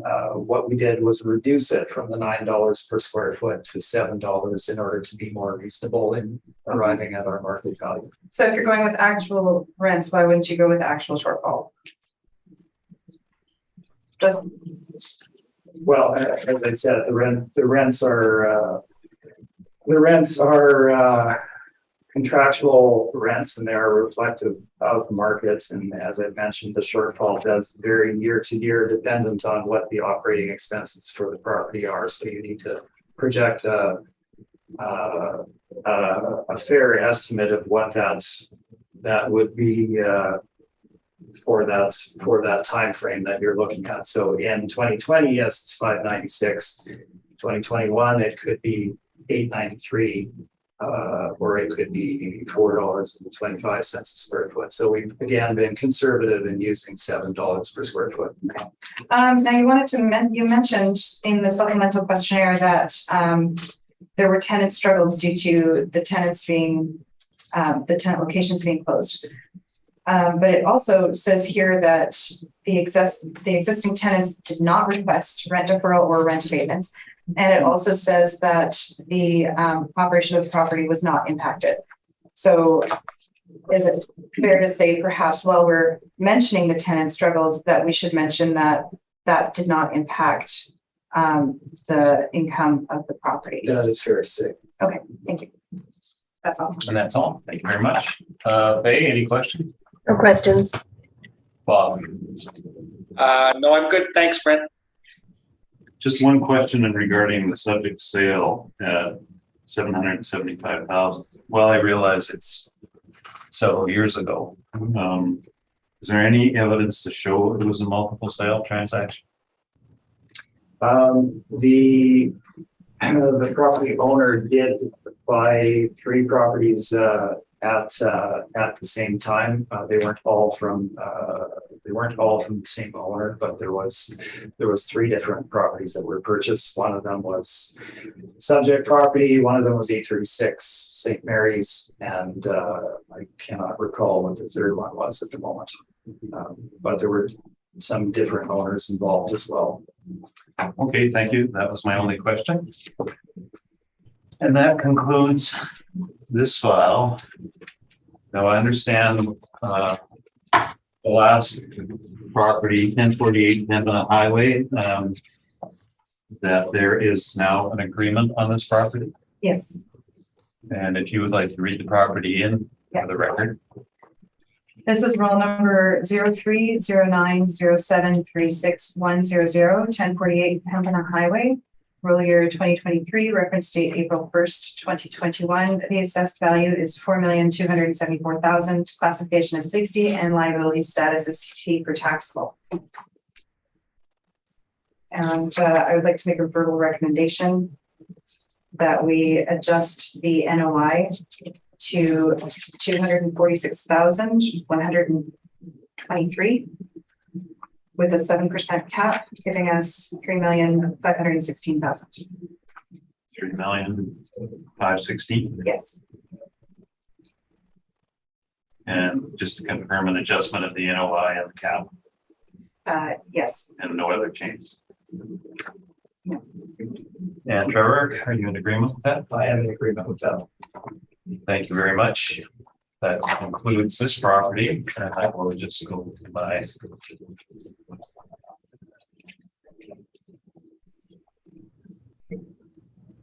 We have heard all of the items scheduled today, and this hearing is now adjourned.